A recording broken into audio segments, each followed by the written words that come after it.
채용에서 퇴직까지 근로자의 모든 법률 문제는 이곳에서 해결해 보시죠. 노사 관계에 대한 합리적인 방안을 제시해 드립니다. 실용 노무백과 세종노사연구원 남영민 노무사와 함께합니다. 노무사님 안녕하세요. 네, 기업사랑 인간 존중 세종노사연구원 남영민 노무사입니다. 반갑습니다. 네, 반갑습니다.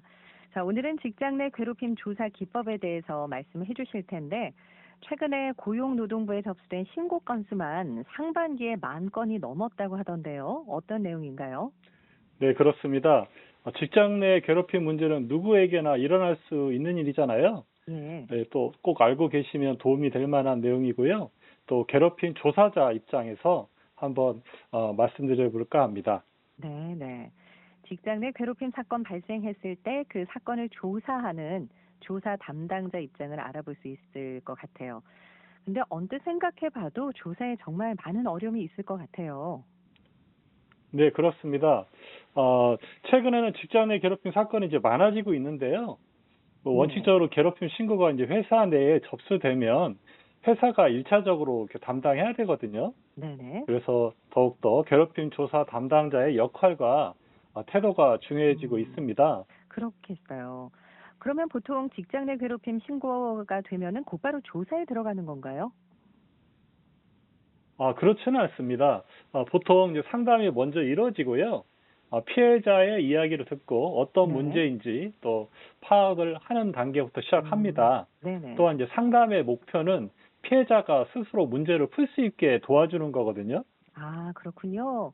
그러면 상담자가 너무 빨리 뭐 이건 가해자 잘못이다 이렇게 단정을 지으면 안 되겠네요.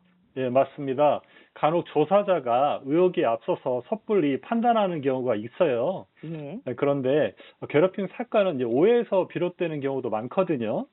예를 들어서 상사가 부하 직원에게 일 좀 더 꼼꼼히 해라고 했을 때 어떤 사람은 단순 지시로 받아들이고 또 어떤 사람은 압박이나 모욕으로 느낄 수도 아, 있거든요. 그렇군요. 예, 이런 부분은 이제 차분히 풀어가는 게 상담자의 역할입니다.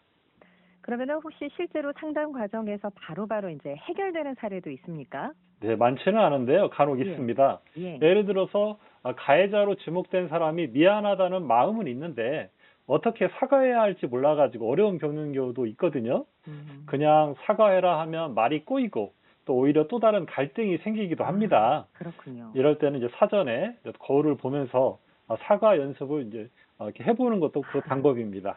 네, 사과를 하고 싶은데 뭐 어떻게 해야 될지 몰라서 그런 경우도 있겠어요, 정말. 근데 말하는 내용 못지않게 방법이 참 중요하다는 생각이 드는데 물론 조사자의 역량도 굉장히 중요하겠어요. 네, 그렇습니다. 괴롭힘 조사에서 중요한 건 제 생각에는 노력보다 네, 방법이라고 이렇게 생각됩니다. 네네. 피해자가 스스로 문제를 발견할 수 있도록 돕고 조사자는 그 사건의 핵심 쟁점을 찾아내야 합니다.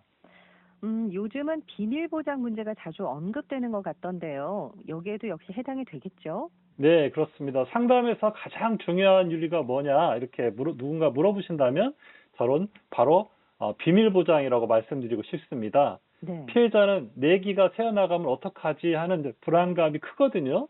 그래서 조사자, 또 상담자, 조사 내용을 보고받은 사람까지 모두 절대로 피해자의 의사에 반해서 내용을 누설해서는 안 됩니다. 그렇죠.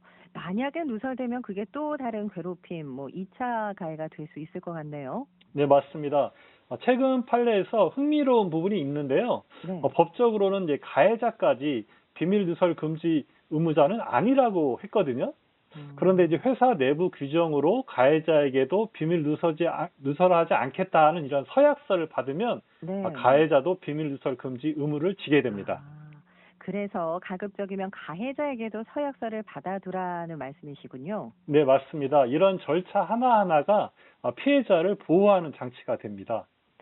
자, 그러면 본격적인 조사 단계에서는 어떤 점을 주의해야 할까요? 네, 먼저 질문을 저는 이제 미리 준비해 하는 것이 어떤가 말씀드리고 싶습니다. 네. 또 이제 면담 순서는 보통 신고인, 또 피신고인, 참고인 순으로 하면 이제 무난할 것이고요. 그리고 이제 면담할 때 질문 유형이 중요한데요. 네네. 신고인과 피신고인에게 이제 개방형 질문을 해야 되거든요. 개방형 질문이요. 네. 예를 들어서 그때 어떤 상황이었습니까?처럼 이렇게 자유롭게 이야기할 수 있도록 하는 겁니다. 그리고 이제 신고인과 피신고인과는 다르게 참고인에게는 네. 폐쇄형 질문을 하는 게 좋습니다. 네. 그 자리에 있었습니까? 예, 아니요처럼 간단히 확인할 수 있는 질문을 하는 거죠. 그러니까 개방형 질문은 좀 자유로운 대답이 나올 수 있는 질문이고 네, 폐쇄형 질문은 예, 아니요 이렇게 단답식으로 나올 수 있는 질문인 것 같아요. 네. 피해자와 가해자에게는 말할 기회를 좀 많이 주고 참고인에게는 딱 필요한 사실만 확인하시나 봐요. 네, 맞습니다. 또 한 가지 중요한 건 말투나 행동 등 비언어적 메시지를 또 기록하는 겁니다. 예. 또 예를 들어서 피해자가 질문에 이렇게 답을 하면서 울먹인다든지 또 가해자가 답변을 회피하면서 눈을 피한다든지 이런 것들을 조사 보고서에 이렇게 담는 겁니다. 그래서 나중에 제3자가 판단자가 판단할 수 있는 중요한 근거가 될 수 있겠습니다. 네, 말뿐만 아니라 뭐 표정이라든가 행동이라든가 모든 게 또 단서가 되겠네요. 그런 점에서 보면 조사 환경도 어느 정도 영향을 줄 것 같아요. 네, 큰 영향을 줍니다. 예를 들어서 딱딱한 회의실에서 상사들이 지켜보는 가운데 조사하게 되면 아무래도 피해자는 위축되고 또 그렇죠. 가해자는 또 방어적이 되지 않겠습니까? 네네. 그래서 조사자가 편안하게 느끼는 시간과 장소를 선택하는 게 중요합니다. 네. 조사자가 긴장하면 또 대상자도 긴장하거든요.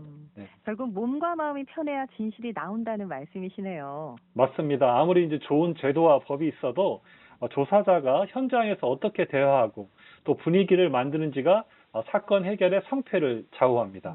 네네. 자, 오늘 말씀 들어보니까 직장 내 괴롭힘 조사가 단순히 누가 잘못했는지 가리는 절차가 아니라 대화와 신뢰도 적절한 방법과 태도로 풀어나가야 하는 중대한 절차다라는 생각이 듭니다. 네, 맞습니다. 피해자를 보호하고 조직이 다시 건강해지도록 돕는 과정이 바로 직장 내 괴롭힘 조사입니다. 네네. 그러면 괴롭힘 조사 실무 단계에서 조사자가 특별히 유의해야 할 사항은 뭐가 있을까요? 네, 그러겠습니다. 흔히 이제 괴롭힘 피해자 입장에서 괴롭힘 신고를 하고 유급휴가나 뭐 자신이 원하는 처우를 이제 피해자가 강력히 원하는 경우가 있거든요. 예. 하지만 이제 회사나 괴롭힘 신고를 했다고 해서 반드시 회사가 이제 반드시 피해자가 원하는 인사처분을 해줄 의무는 없습니다. 의무는 없다. 그래도 이제 신고를 한 피해자 입장에서 피해자가 원하는 조치를 가능한 한 좀 회사가 따라줘야 되는 건 아닌가요? 예, 흔히 이제 그렇게 이해하고 계시는데요. 근로기준법에 보면은 괴롭힘 신고를 한 피해자 의사에 반하는 조치를 해서는 안 된다고 이게 규정하고 있거든요. 예. 그 의미가 반드시 피해자가 원하는 조치를 회사가 해줘야 하는 것은 아니고요. 네. 사용자 입장에서 유급휴가 등 뭐 이런 걸 포함해서 또 가해자와의 격리 조치 등 이렇게 적정한 조치를 해주면 되는 겁니다. 네, 알겠습니다. 자, 오늘 직장 내 괴롭힘 조사 기법에 대해서 말씀 나눠봤습니다. 좀 도움이 되셨으면 합니다. 실용노무백과 세종노사연구원의 남영민 노무사와 함께했습니다. 감사합니다. 네, 고맙습니다. 네.